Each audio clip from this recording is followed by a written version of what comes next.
And this is not just, some fabricated narrations, which obviously we reject, but, people that like to, reject Bukhari and Muslim, right? You're a disbeliever. You're not a Muslim to begin with. Secondly, Ahmadis. What kind of nonsense is this? Mirza Ghulam Ahmad was a British agent that continually tried to keep the Muslims of India under the foot of the British Raj. I myself am in India. I'm offended that people even would have, followed this, filthy, nasty individual.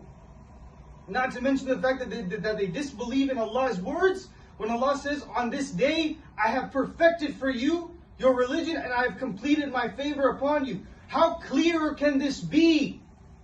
How clearer can this be? So that means that when we see people like Ahmadis, like Qur'anists, like Hadith rejectors, and once again, not some, fabricated narrations that you can find in, Al-Ghazali or with Ibn Arabi. No, this is like people who outright reject Bukhari and Muslim.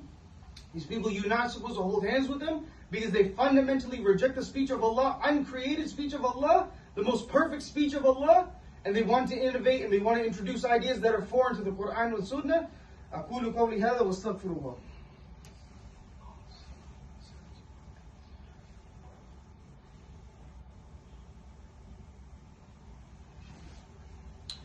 الحمد لله رب العالمين والصلاة والسلام على رسول الله وعلى آله وصحبه أجمعين أما بعد.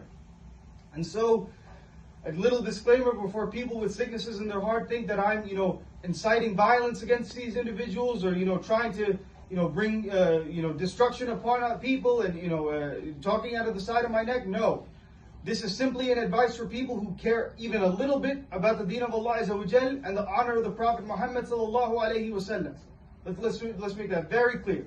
So if you see an Ahmadi, you see a Qur'anist Muslim, you see any of these, funny individuals, I'm not telling you to, hurt them or, berate them or anything like that. And if you see people, from the MSA, may Allah guide us and guide them. That's really all it is. And we have no quarrel with these people other than this ideological basis, right?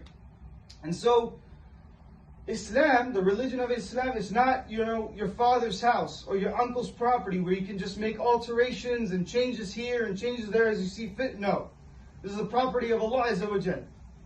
And even this insinuation within that mission statement that the path to Jannah is left ambiguous and left unclear, and that all roads lead to Rome type behavior is not from the Quran and Sunnah.